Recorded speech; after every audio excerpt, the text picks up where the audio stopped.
And welcome back to the Profile Pod. I'm your host, Double A, back for another spectacular episode of the pod, man. It's great to be back here on the podcast, man. It's been just over a month here, a little hiatus, a little vacation, sabbatical, whatever you want to call it, man. It's I took some good time off, man, with the family, had some vacations. We were up in Northern Cali. That's what people that went to prison say, bro. Oh man, no, I was in a friendly prison. Let's put it that way. But yeah, it's good to be back. We're here with a really amazing guest. Before we get to our guest, man, I just want to welcome everyone back and say again, man, and thank you for all the support, all the love, man, on social media, on the podcast, on Social Nostra. It's all good. And again, man, it's good to be back here. So don't forget to follow, subscribe, share, all that good stuff. Subscribe on YouTube. Leave me a rate and review on Apple Podcasts. You guys know the deal, man. And you know, I appreciate all the support, all the feedback, all the input. It means a lot to me. So let's keep that going. So this is the podcast, man, that brings on individuals doing extraordinary things in life to inspire the human spirit. And today, man, we got a very special guest. This gentleman has been all over the world. He's been doing comedy for a long time now. You might have seen him on Netflix, Comedy Central, HBO. Maybe Cutting Your Grass. I don't know. He's doing big things, man. He's doing big things. And again, I can't thank him enough for being here.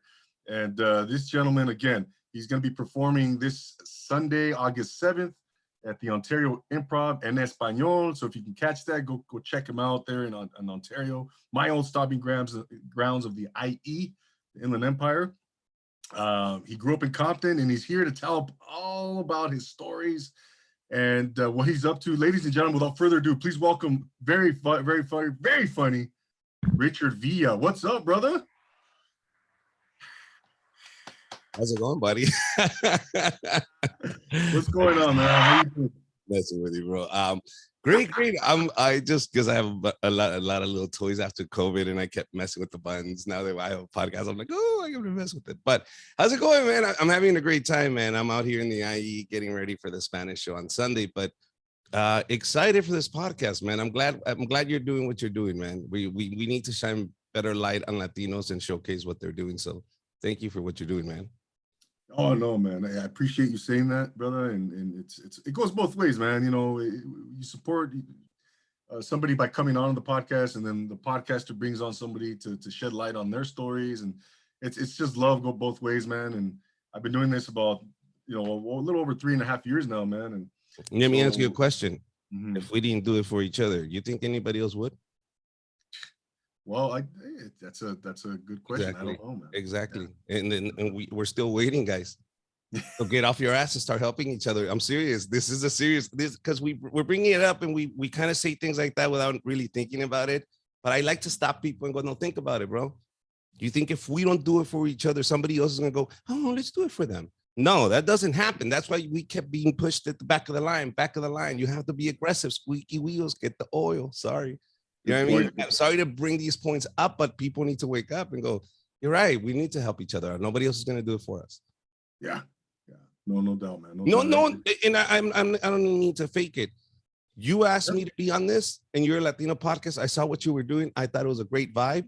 And that's the reason I'm here. I'm not here because of your numbers. I'm not here because of anything else. I just saw nepotism. Yes, it exists. He's Latino. I'm going to help him.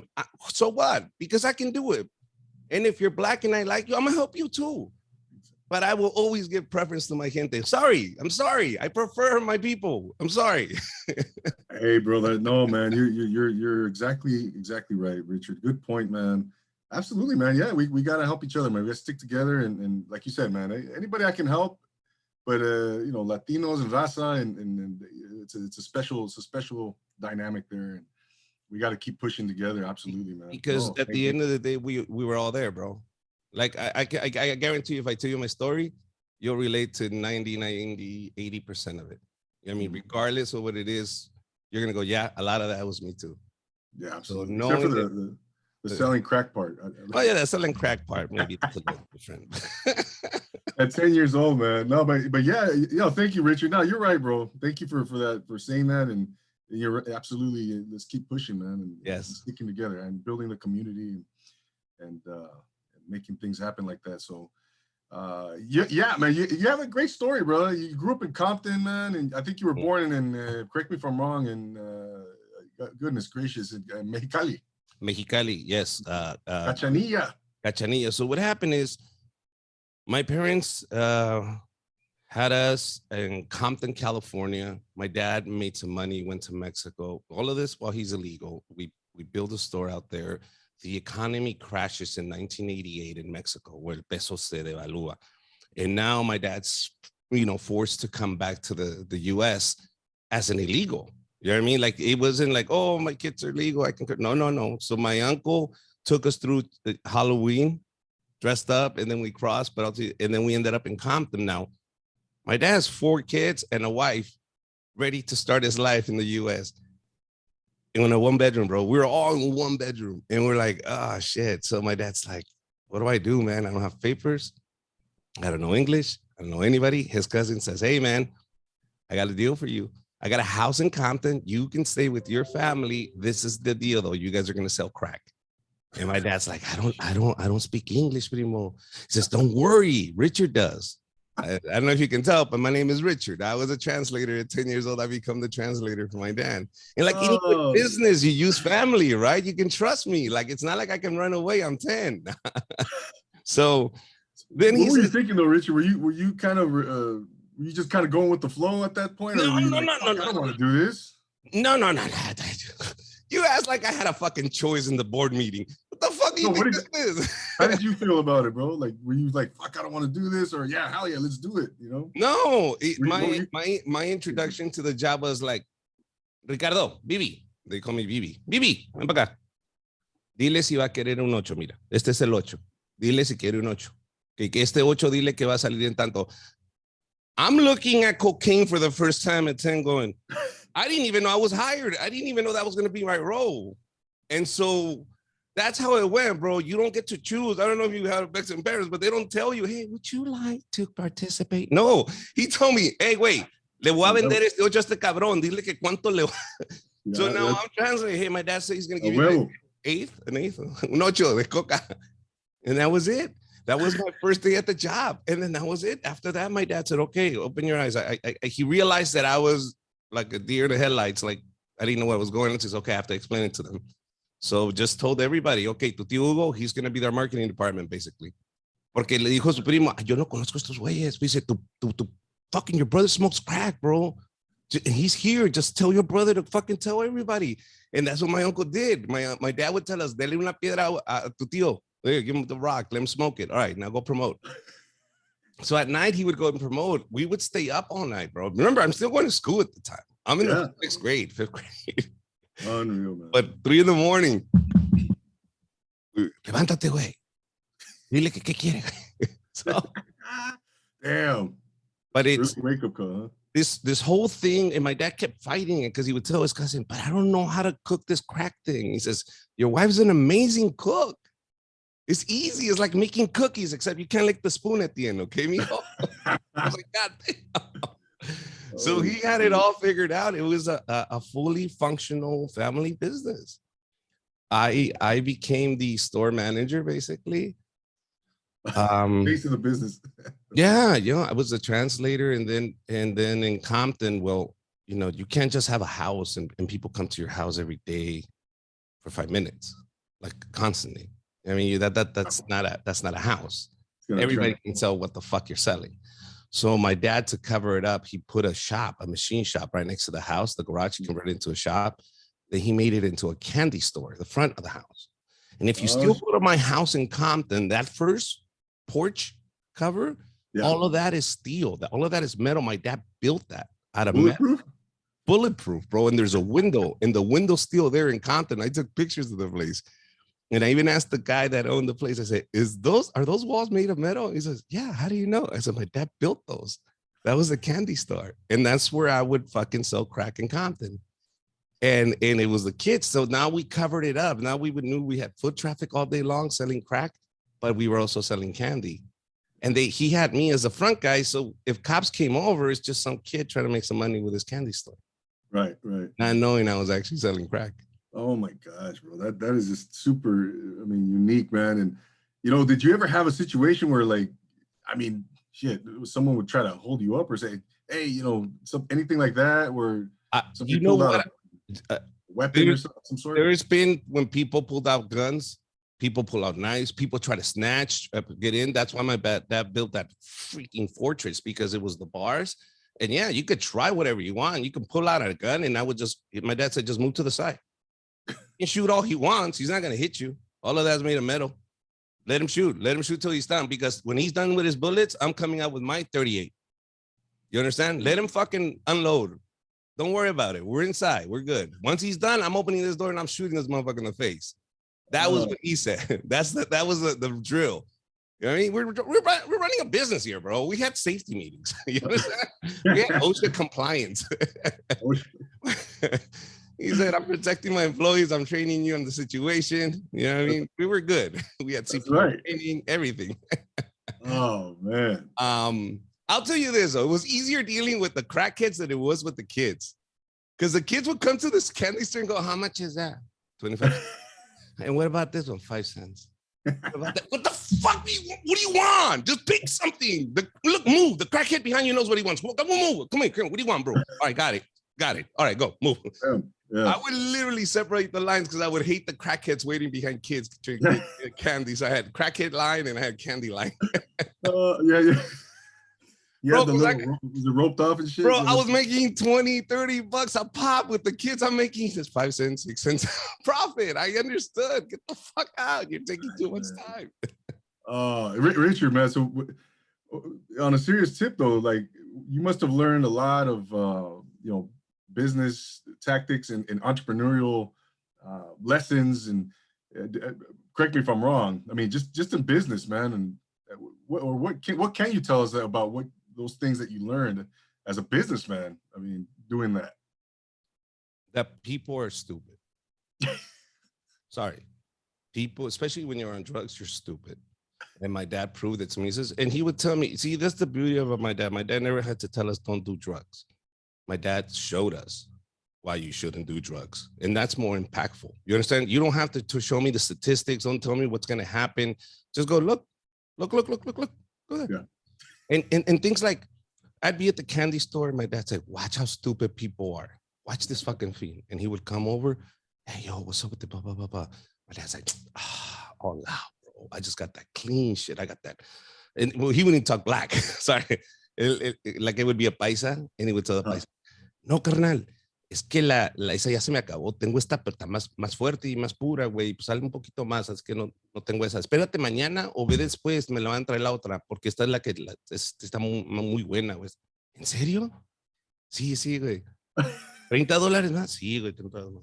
Dame esa. And my dad said, it's the same fucking Coke, mijo. It's the same fucking Coke. He shouldn't have showed me that fucking trick. I did that shit every day. Oh, shit, bro. If my dad was going to do it to them, I was going to everybody. And you understand? So he showed me, he says, look at these actions of these people. Mijo, don't do crack. Don't do Coke. Don't do this. This is who you are if you do that.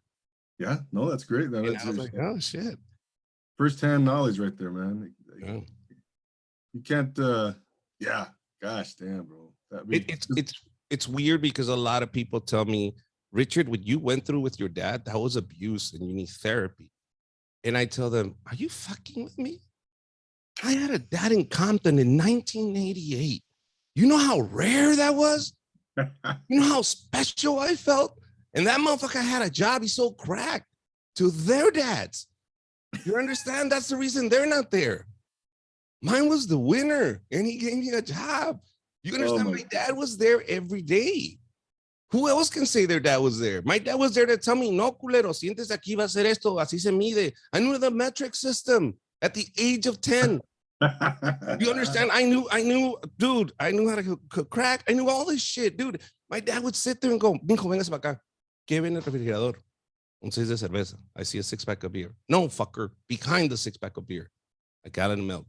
That's what you do, mijo. A man takes care of his family. If usted quiere tragar caca, primero sus hijos van a comer y luego usted trague caca. Si no hay para los niños, no va a tragar caca. If you don't have money for your kids to feed your kids, then you don't get to fucking buy a 6-pack. Do you understand? Yeah. And I had a father there present to tell me that every fucking day of my life. So for you to say I was abused, I say, fuck you. You were abused. You didn't have a dad to tell you, don't tell people what the fuck to do. Because my dad would tell me, shut the fuck up. That's none of your business. Yeah. Yeah, absolutely, man. Absolutely. So he's giving you lessons of life while you're, going through all this stuff, man. And how long did this last, bro? Like this business, this family business? 3 years. 3 years. Huh? 3 years, because everything is good until you're good. You understand? Everything is good until you're really good. And when we became really, really good, then the actual local gang, the Crips, did not like it. They were like, So they came and they told my dad, hey, bro, we know what you're doing. We know what the fuck's going on with this candy store. Basically, you got to pay up.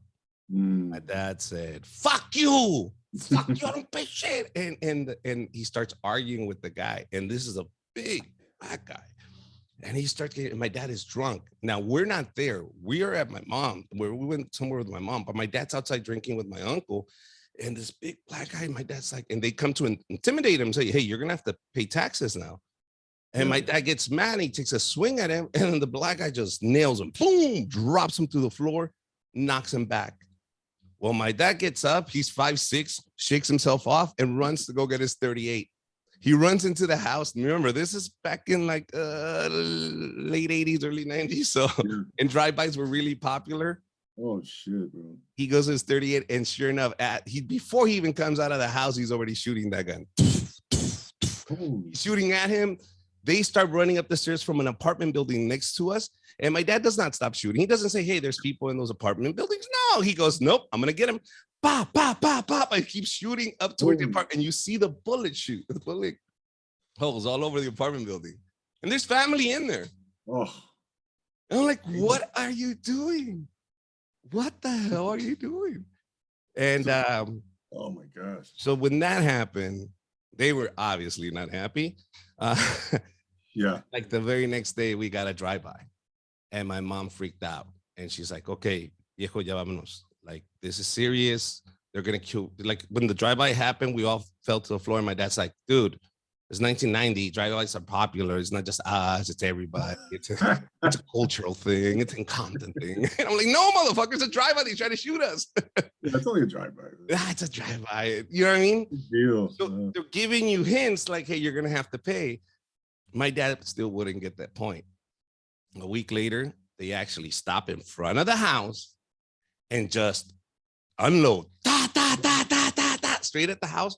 And we all hit the floor. And at this time, we're getting ready to go to Mexicali. So my dad's not at the house. And my brother, Teddy, he's alive, by the way. He's in the car seat. And as they're shooting the house, my mom had the car seat on the bed because we were getting ready to go. And we all hit the floor. We knew the drill. I mean, we knew drive-bys were popular. So we knew to hit the floor. Nobody was worried about it.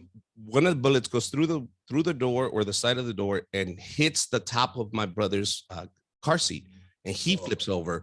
And you see my mom just scavenging through the floor trying to get to him. And when she gets him, she unbuckles him and he gets him. I've never seen him get him naked so quick. Like she rips his clothes off, trying to look for the bullet wound. And there's no bullet wound, and it was just the car seat. Missed it by this much. Oh my God. That night, my mom grabbed trash bags. She put all that shit in trash bags, all her clothes. She left the house, and she told my dad, that's it, we're done. Like, you understand, we're done. Like, I can't live like this. I can't live knowing that tomorrow one of my kids can be dead. I gotta go. No. And we left. We stayed at a hotel that night, and then the next day, my mom walked into a real estate agent and said, here's a shitload of money, go get me a house. Yeah. And then the guy just said, you pick one. Which one would you like with this money? Oh, thank you. Okay. I think that was the happiest real estate agent I've ever saw. He bought us ice cream and everything, bro. Fucking barbero. But that was it. My mom just said, she knew eventually that day was going to have to happen.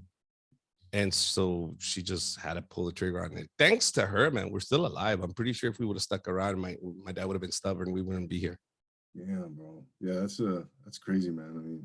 I mean, did you, in that moment when that last shootout, or not shootout, but when they came, and thank goodness no one was hurt, did you think you were gonna die, man? And or what were you thinking at that moment? As you're ducking and covering, and I mean, what was going through your emotional That's state. as fucked up as this might sound. You're desensitized, man. At that time, at that age, in that city, dude, it was common. Like it for you to say, "Oh, I had a drive by last night." Oh, me too. You know what I mean, it was like, yeah, man. I mean, we had full on gang fights in front of our house. We had shit. If my dad's the guy shooting at the neighbor, you know what I mean? My dad's part of that fucking problem. You understand? So for me, you're saying, was I scared? No, was I scared of my own dad? You know what I mean? It was life. We just knew. But when my brother started crying, when my mom heard my little brother crying, that's when it really hit home. Like, oh shit. Like we've been in the shit so long, we don't even smell it anymore. Yeah. Till this happened, now I could smell the shit around us and say, this is not a good environment for my kids. I gotta rescue them. Like a wake-up call. Huh? Yeah, like a wake-up call. Damn, So brother. it's weird. It's people say this. I never saw it that way till later on. Now I see it. Because I see my daughter and I say, you little bitch, are you are you getting stubborn right now? I'm like, I don't want to go to Disneyland. What? You know how they always say, I used to have to walk in snow. No, uphill. I sold crack for my dad and for 3 years. Goddamn it. Yeah, damn, I'm gonna have to have her sell crack so I can put some adversity in her life. Oh my God. Hey, bro, you know the business. Might as well, right?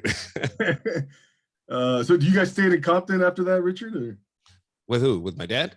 With the family? Did you guys move out of Compton after you guys?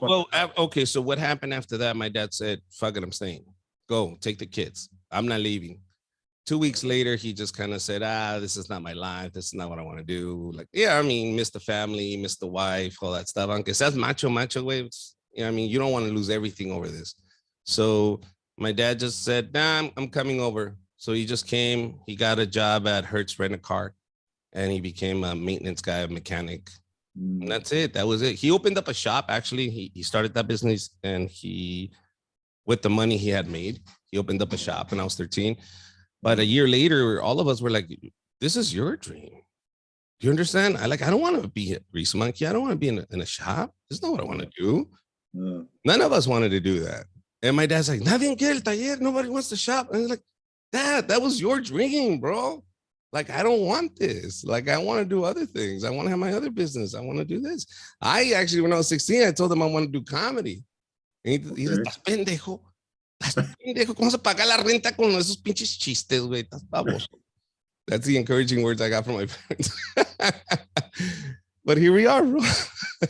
So going back to that, bro, I mean, what was it that turned you on to comedy, man? Like, why comedy? Why not music? Why not sports? What was it about comedy for you, brother, that you just like, you know what, I can see myself doing this. This is it right here. When the fact that I got admiration and praises for this type of thing. Since I was a kid, I had 4 brothers. I mean, I have 5 brothers. But when we were younger, it was like 3 of us. And out of the 3 of us, my dad preferred me because I would memorize Pepito jokes, or I memorized Polo Polo jokes. If you know who this guy is, a very old comedian. Yeah. And Musar cassettes, I still remember, man, watching. He said Musar. Musar would sell these cassettes, and they would Polo Polo, and I would learn all the Mexican jokes. And so my dad worked as a security guard early on before I went to Mexicali. And I was, 4 years old. I was going to kindergarten. I still remember because my mom would get mad. My dad would wake me up at 3 a.m. and say, ¿te acuerdas los chistes que te aprendiste? You remember the jokes you learned? Yeah, okay, vente, todo $1. I'll give you $1. Just tell the jokes to my friends. So I'd be outside at 3 a.m. after they came home from the bar. They would be drinking. They'd give me a Budweiser and a cigarette. And I'm telling jokes and having a great time. And I'm like, a ver, señor, llega un borracho a la cantina y le dice, a ver, señora, deme su teléfono. Vieja, prepárese para hacer el amor 5 veces. Ay, viejo, ¿a poco vienes tan cachondo?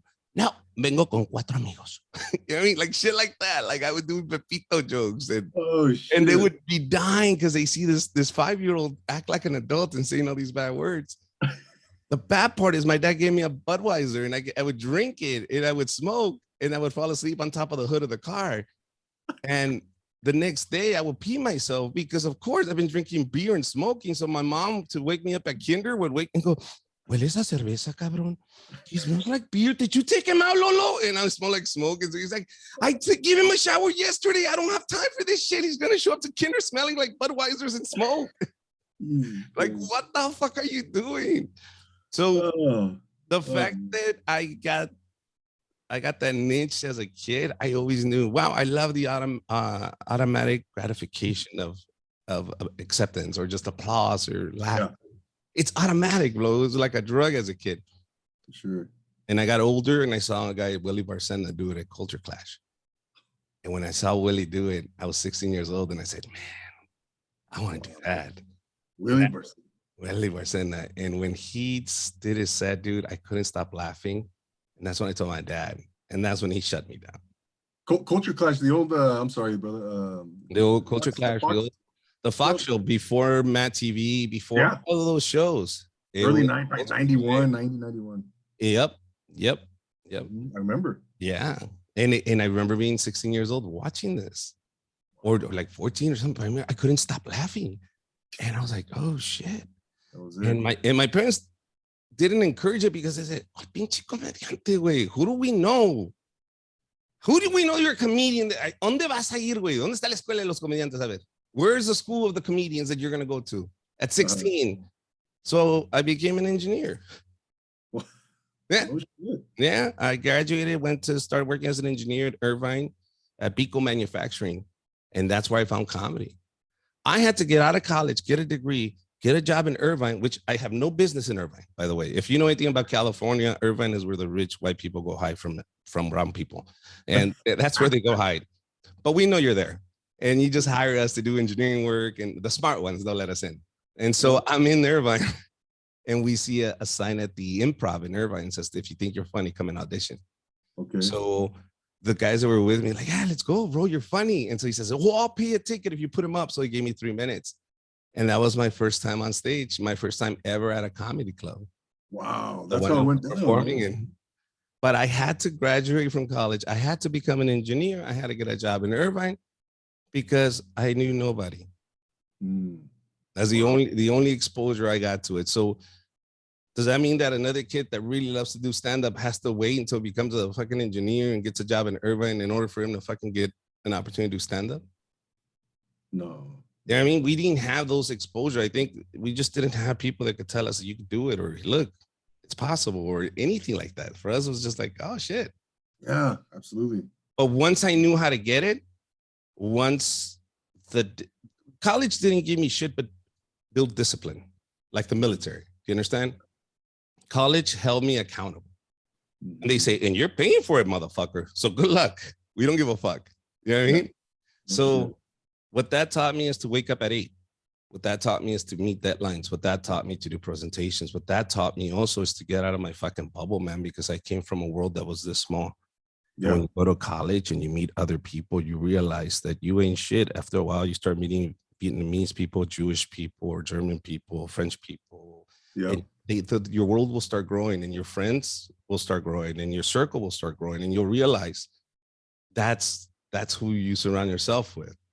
And it was weird because my brother had to pull me aside because I was fucking up. And I give big props to my brother. Like, damn, motherfucker. You need that. You need a guy. You need to. So for women to say, I don't need a husband. No, your kid needs something. You understand? Your boy, your daughter needs something. Somebody to tell them it's okay this way. Because we will be misguided. I was fucking up, not going to college, going to Bowl at Gage Bowl in South Carolina, in Park, that area. And I would go to Gage Bowl on Wednesdays. He says, you're fucking up. You're not going to school, bro. He says, you got to look at it this way.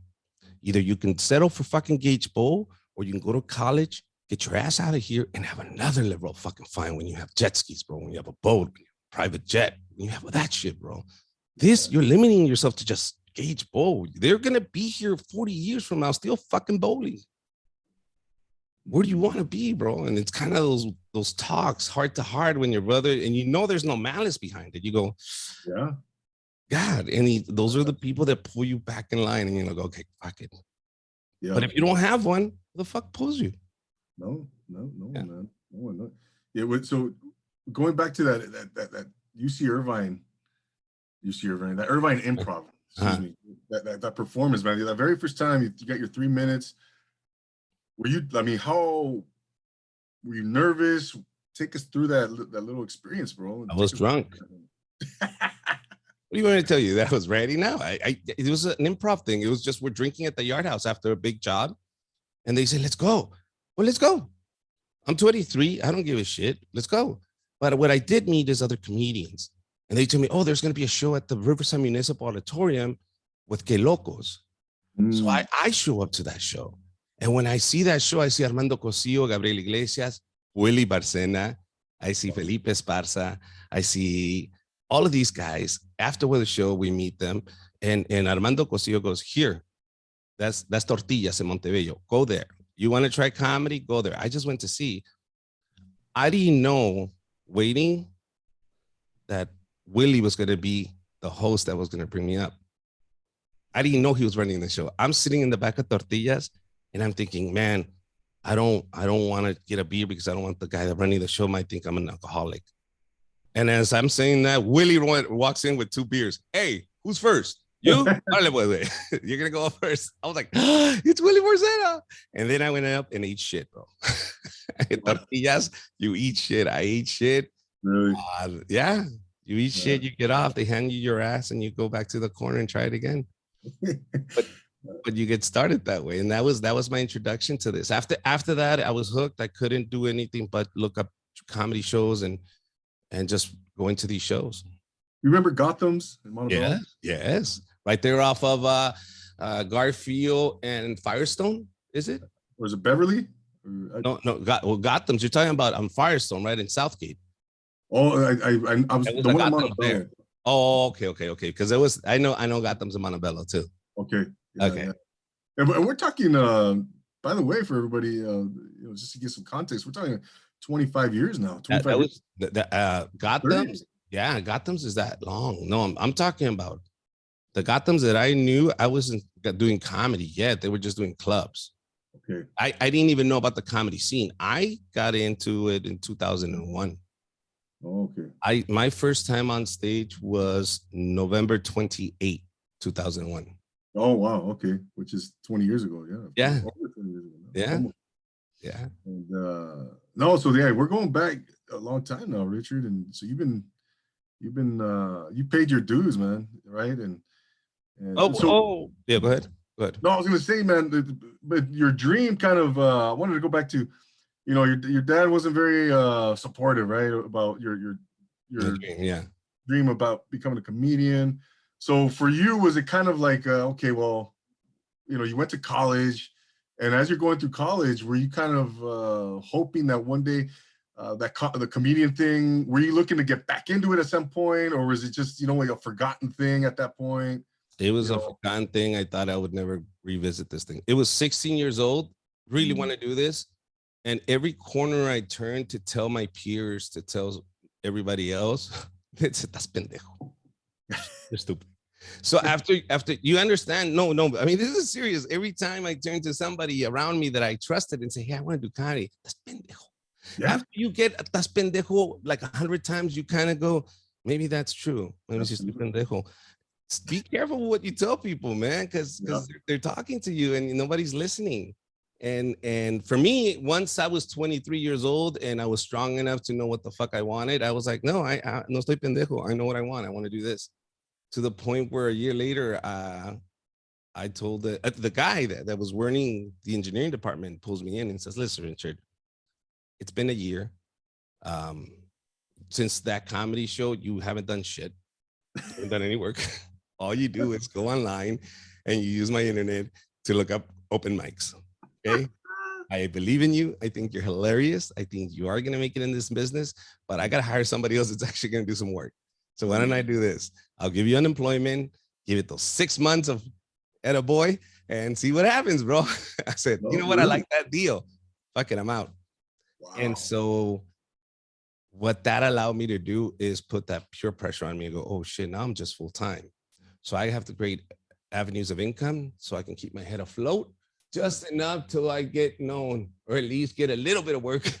Yeah. And it helped, man, because sometimes you just need to get away from your comfort zone. If he would have never fired me, if he would have never have let me go, I think I would still be miserable as an engineer doing open mics. But the fact that he cut me loose and he said, now swim. And I did, and I floated to the top. Once I knew I could just breathe a little bit, like I was good. I said, okay, I'll live off of this. I'll live off of this little, just so I can keep doing what I want to do. And that's when I knew, okay, this is what I'm gonna do forever. No doubt, man. When I was willing to do it like that. Yeah, you put the pressure. The pressure was on. Yeah. So if you're living at your mom's house and you're thinking why your rap career hasn't taken off, get the fuck out of your mom's house. You understand? When you have nobody to lean on, when you have yourself to lean on, remember, there's other kids in my house. I can't come back to my parents and say, hey, can you support my dream? No, my dad was already pissed that I quit engineering. Do you understand? He understood what I was doing. He says, agarra otro trabajo de ingeniero. No, voy a ser comediante. What? What? Yeah. You understand? What is wrong with you? You have student loans that you haven't paid and you want to go do comedy. Yeah. I'm like, yeah. What kind of engineering, by the way? Civil? Mechanical engineering. Mechanical. Yeah. My dad really was tough on me when it came to this until he saw me perform with Luis de Alba. Yes. When he saw me perform with Luis de Alba, he said, okay, you made it. Wow. The reason that I wanted to do comedy also because my dad was a huge comedy fan. And his idol, the person that we would go to the video store, and my dad said, lo que haga Luis de Alba. Anything Luis de Alba has, go get it, bring it. I'm going to enjoy it. That guy's a genius. Right? So I was like, oh, okay. And so when I got an opportunity to open up for him, my dad was like, you've made it. Wow. Like, this is it. Like, wow. Like, you did it in English, but now you're going to do it in Spanish? Wow. He was blown away. Where was that at? Teatro Los Pinos. They closed down. It was an old theater by Southgate. Okay. And it was crazy, dude. Like, to walk in, you see everything. Like I still remember sometimes my dad would go see Luis de Alba when we were like kids, and we'd go in the theater and he would watch the whole play. Like it was the only time he would shut the fuck up. I just wanted to see the whole thing, and he would eat off of that, dude. And so now that I got to perform, my dad became a fan. So when he was going through dialysis, he would carry my flyers for the refried shows at the Hollywood Improv. So at that time, I got an opportunity to create one of the biggest shows in Hollywood that showcased Latino talent every Friday night at 10 o'clock. And it became the biggest show in Hollywood, like for 10 years, from like 2006 to 2016, no, 2015, something like that. We were running the refried comedy shows, refried Fridays. Those refrieds, and dude, it was just hilarious. Everybody would show up, and my dad would now promote my show, and I was like, this is the first time because he saw me with Luis de Alba. Wow. Right? Years later, like now he's one of my clients. Luis de Alba, now I represent him and I tour him across the country. But just to know that back then that was a guy. This is it. That's all I had to do to get your approval. I would have brought him a long time ago. Yeah. Luis de Alba, is he a Mexican comedian? Yes. From Mexico? Yeah, he's like the Don Rickles of Mexico. Gotcha. He's iconic, bro. Like he was at one point, he was #1 all over Latin America when it came to film, theater, stand-up, television, radio, everything. Yeah. And now you've toured with Frank Escamilla. Yes. Which is like the Mexican Kevin Hart. Yeah. Talk about some of those experiences, but how'd you connect with him and all that? I was producing a show called Sigue la Risa, and we were putting together a showcase. What happened is Refried closes down, and I go to Mexico City. At that moment, Refried, because it was such a hot show, it was such an iconic show that when they told me, you're done, this is it, no more. I was like, all right. And I felt a little bit like you just didn't want the Latino show there anymore because of the guy who was running it. And it was just something personal. And I was like, you know what? Fuck that. I'm going to Mexico and I'm going to bring Spanish comedy back. I want to bring them all. So in 2013, I go out there and I pitch an idea to another producer and we start discussing it and says, yeah, let's put this together, this series. And he got a buyer for it. So DirecTV decides, yes, we're going to pick it up. And then they decide, we don't want it, and got sold to Netflix. But the way we met is I told them, we need to go see Franco. My wife had showed me a video of him and said, this guy's hilarious. And sure enough, dude, when we got there, the line was incredible. And I was like, is this for Franco? Yes. It's been sold out for months. And once you see him, you realize, dude, this guy is amazing. Like, he is really good. Like, the way he talks, it's almost like a motivational speaker, like a Tony Robbins, but it's in a funny way, bro. And you're listening to the whole thing. And if you listen really closely, he said, hermanos, hermanas, déjenme preguntarles, hermanos, hermanas, and he keeps saying hermanos, hermanas, like a preacher would. Yeah. So, and I see those mannerisms. So going on tour with him for 3 years. So when we go and propose this thing, the schedule just didn't match because of all his dates. But I went on with the show. And that day I told him, hey, do you think I can open up the show in Mexicali? That's where I'm from. And Franco goes, sure, come down. I didn't know this was going to be in El Flex, which is a rooster ring where they fight roosters. That's where the show was at a palenque. Oh. So the stage is a circle and the walls are full of blood. And I'm the first one. And they said, don't worry, put rugs on the floor so you don't see the dirt. I was like, oh, with the blood? It's okay. All right. So this is my first experience. It's 6,000, 5,000 people in a palenque in a circle. And I'm telling my jokes like this. I've never done a circle before. And then you hear, yo también pagué, culero. And you turn around because he's mad because you're not facing him. And he's like, I paid too, motherfucker. So I don't know. I didn't know I was supposed to walk around. Oh, oh, nobody tells you this shit, and I just see blood on the walls, and I'm like, is this from the comedians or the roosters? Oh, yeah, dude. So that's how I meet Franco. And then after that, when he gets to the US, he says, would you like to tour with me? And I said, sure, let's go on tour. And I just got to see that there is fans, Latino fans all over the country. Yeah, that's awesome, brother. And you, like you mentioned, do you have a preference, man, when it comes to performing in English versus Spanish? Is it the same for you, or it is different? It is different, and I think I can go deeper when it comes to English, just because I think people are more, I don't know, maybe I communicate it a little more easy, just to go deeper and really get into a serious subject when it comes to English. And it's fun when it's comedy and you can take him on that emotional roller coaster. That's awesome. But the beauty for me, I'm just saying for me, the beauty for me in Spanish comedy is the fact that it takes me back to my childhood. Because you gotta understand, my childhood was always in Mexico. My childhood, where we spent Christmas was with grandma, and those days where we were joking around. Remember, I told you, my fondest memories was at 5, drinking a Budweiser and telling jokes to my dad. So that doing it in Spanish takes me there, puts me in that mood of just happiness.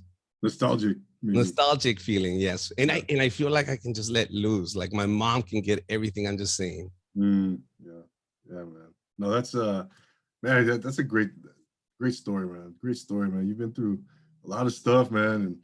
And talk about some of your early comedic influences. Like who first with that, and then if you can, who's your go-to all-time favorite comedian, Richard? If you can narrow it down to one guy, man, Latino, whatever, that one comedian, if you can do that too. Para mí, español o inglés, it doesn't matter. It was just his presence, the fact that this man could capture you, and he will tell you when the fuck to laugh. He will set it up. He sets the tone. He's a conductor. His eyes are everywhere. His eyes were everywhere, and he can see if it was 5,000 people and you got up over here, he will point you out and notice you and go, you piece of shit, where are you going? Why are you going to go take the shit? You're going to miss this. Polo. Oh, shit. Polo era un poeta, un cantante, Polo. Because I just devoured everything he had and the patience to tell a joke. Él decía, I mean, just his facial expression will have you laughing, and he was just a master at it. So if you're asking, that guy, and if you don't know him, look him up. I'm gonna look him up, man. Funny story. I'll tell you a small story. Dave Chappelle shows up to the Refry show.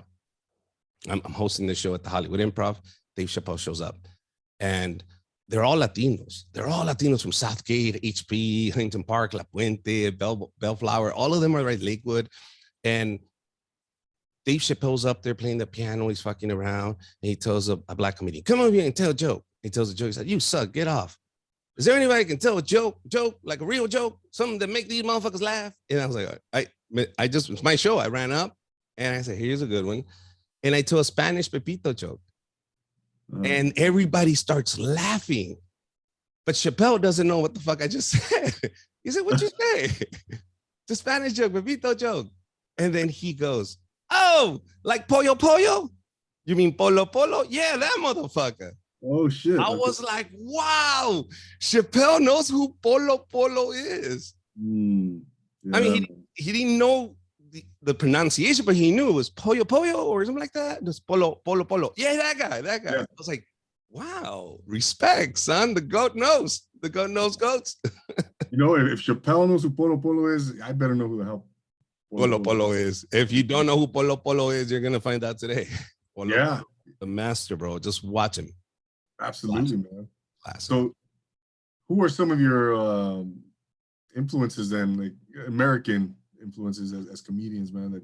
That Chappelle, George, Mencia, all the big boys. We would when I was in the business, when I just got started, George Lopez was the biggest comic at that moment, and Que Locos was one of the biggest shows being aired at that time in Galavisión. So Spanish comedy was just blowing up at that moment. So I came in the right time. But I will tell you something, man. Nobody gave it to me. That when I first started, I then asked for other spots and nobody would book me.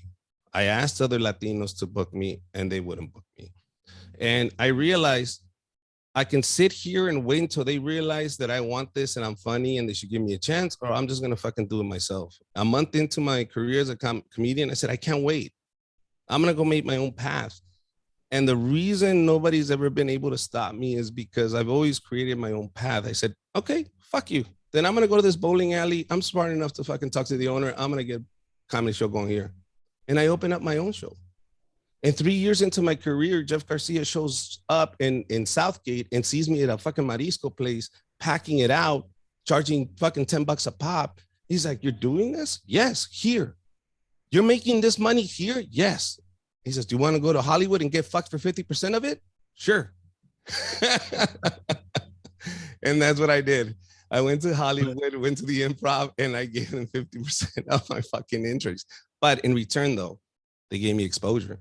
They gave me the opportunity to travel all over the world. I got to perform for the troops 3 times. I got to be on multiple television shows. I got movie offers and already locked in offers just by being there. I had 3 propositions from 3 showrunners, meaning the exposure was there. Me getting booked as a warm-up guy for LATV, to start producing content for LATV, to start producing my own stuff. It all came from being there in the industry, in that network. But Jeff would have never have taken me if I didn't have something to offer. If I didn't prove it to myself first and to everybody. Look, he packs it out regardless. Yeah. You may not know his fucking name, but he packed it out. So he's doing something right. Yeah. You know what I mean? And that's it. That's now the equivalent of that, because we used to use flyers. Now it's Facebook. Does your social media numbers reflect who you are? Mm-hmm. You know what I mean? But that's how it happens, bro. You have to set yourself up so people can notice you and you're undeniable now. They go, there's no way anybody can do what he does.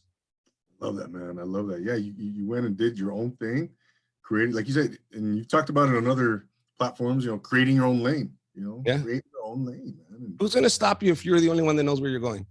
Now, once you know where you're going, stop fucking running and worrying about the fucking neighbor. Do you understand? That's our biggest problem is you know where you're going, then be secure and confident enough to go, hey, I know where I'm going. I don't need to run. I don't need to rush it. Right now at 44, people want to tell me what to do. And I tell them, dude, I've been doing it for 20 years. I know where I'm going. It's your plan is your plan. My plan is my plan. Do you know what my plan is? No, then shut the fuck up. Let me do my plan. My plan, I already know where I'm going. The key here is I cannot stop. That's the only rule. I can crawl, I can walk, I can run when I have the energy, but I cannot stop. That's the only fucking rule. You can crawl. Shit, you can have a friend kick you in the ass all the way down the road, but you cannot stop. Yeah. That's the only key thing in order to make it. Love that, man. Words of wisdom right there, brother. Richard, man, what is next for you then, man? What can you tell us about some upcoming shows. You got the August 7th show coming up in Ontario Improv. We mentioned that earlier. But we gotta talk about some other projects, man, that you can divulge at this time. Yeah. Yesterday I met with my brother. We produced 10 feature films back in 2009 to 2013. We produced 10 feature films for Distramax. They all got national distribution. In 2013, I decided to drop all this stuff because I didn't want to do it. It was just too much. My brother goes to film school. Now we are going to create a project called, we know what we're doing. We already know how to make films. So we're going to jump into a project called El Sapo. El Sapo is about a Mexican wrestler that doesn't want to take off his mask, almost like Mr. Wilson. So every scene in the movie, like when he takes off his mask, he's always like covered somehow. And so it's just a comedy of overcoming adversity, fish out of water, coming to the US, making the transition from that type of wrestling to this type of wrestling in America, all that stuff. So we're going to start this project this month in August, and hopefully you'll see the first episode. It's going to be a mini series called El Sapo, and it's just a comedy about a Mexican wrestler. I love that, man. So that's one. And then the Compayazo on the 7th at 3 p.m. So we're at the Ontario Improv at 3 p.m. And then I have the Imperial Bowl. Imperial Bowl, those little gigs that I do, when I do those little gigs, you get to see material that maybe you'll never get to see again that I'm working on. Meaning that's where a comedian learns if a joke works or not. See, a musician can go practice all day long and get good. But if I practice my joke here, I won't get any responses. I have to go to an audience. Yeah. So when I go to an audience and I'm doing these small bowling alleys, or I'm doing these small little bars, go to those, because those you're going to get 20 minutes, 40 minutes of just fucking solid new material that you go, that motherfucker's never going to say that again. It's too rude. It's too crude. That'll never air. And I have other people that depend on me making an income that would say, Richard, no. Do you understand? This is going to mess us up. If you say this will mess us up where we don't get booked anymore. So you can't say this. You can go do it at the small bars, but you're not going to go do it at the big clubs. I got you. Okay. Yeah. Oh man, good stuff. And no, man, we're I'm excited, man, to see you continue doing your thing, man. And want to go catch a live performance, brother. And where can the good people, before we wrap things up, man, where can they connect with you? Where can they find you? Social media, websites, all that good stuff, brother. At Richard Comedy for Instagram, or at Richard Villa Comedy on TikTok. And just really, my website's going to be up and running by next week. So you can just go to richardvilla.com. I actually own my name. And you'll see all my social media platforms. In there, we're going to start putting links to El Sapo. We're going to start putting links to what I'm doing. Is my brother said, hey, it's been 20 years. Can we dump all your material out to social media? And I said, sure. Okay. So hours are going to be going up to my website. So if there's a time where you want to bring family over and say, hey, you guys want to see Richard's hour? Just go to my website and you can actually stream it and watch it for free. Oh, nice, man. Cool. Yeah. Looking forward to it. Hey, man, I want to thank you once again, Richard, for taking the time, coming on my platform here and enlightening us, entertaining us, making us laugh, man. Thank you, man. Absolutely, man. You're welcome back anytime. We'll get you back on in the future. And thanks again, brother. Appreciate you. Hey, appreciate you too, man. Thank you very much.